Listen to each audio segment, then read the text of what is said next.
Chair, I rise in strong opposition to this resolution. Basically, if this CRA goes into effect and the rule is dropped, our government's working definition of habitat would revert back to a misguided, harmful, and highly limited definition originally put in place in 2020 by the previous administration.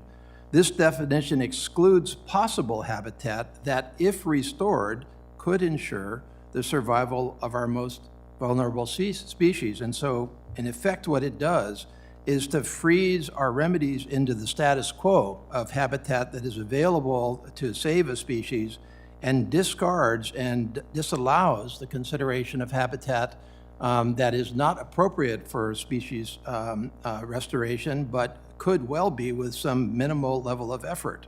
That status quo is not going to be sufficient for many of our species out there.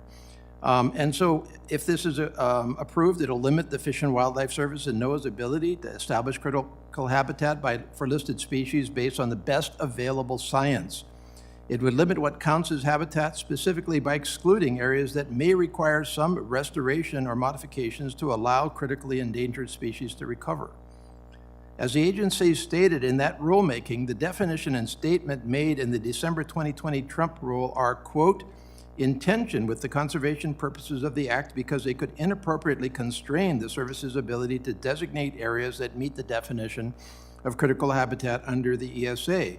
It's also clear that the original rule invites clear legal challenges, with lawsuits now pending in 20 states on hold while the Biden administration finishes its rulemaking. Reverting back to the Trump-era definition at this point will especially undercut species conservation in the face of climate change and would have direct impact on those areas of our country with particularly high levels of endangered and iconic species, of which Hawaii is primary. As inhabitants of an island state, Hawaii species are especially vulnerable to our changing climate. In 2021 alone, the Fish and Wildlife Service declared 9 new extinctions in my state, and without providing flexibility to resource managers, none more will be on the way.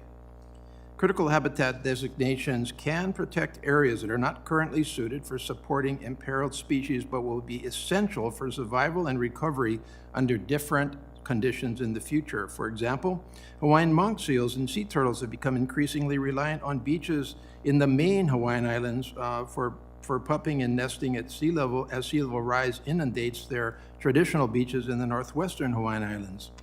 By designating critical habitat in our main islands, NOAA and Fish and Wildlife have made huge inroads in recovering our monk seals, which just recently surpassed a population of over 1,500 for the first time in over 20 years.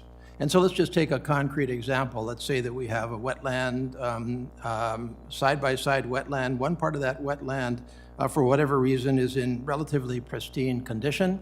The other side of that wetland has been contaminated by some source, perhaps an oil leak that has rendered that wetland not suitable for habitat. You have an endangered habitat that relies on the wetland on the clean side, but that's not critical mass for that species to survive.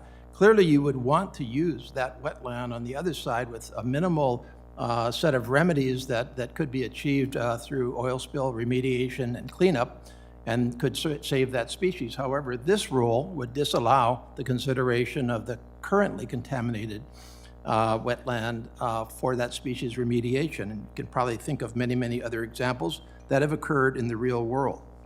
And so the science is clear, and you really need to look no further than real world applications, including Hawaii, for proof that our wildlife management agencies do in fact need the flexibility to broadly classify habitat and to include habitat that, while not currently suited, could well be suited to save these species.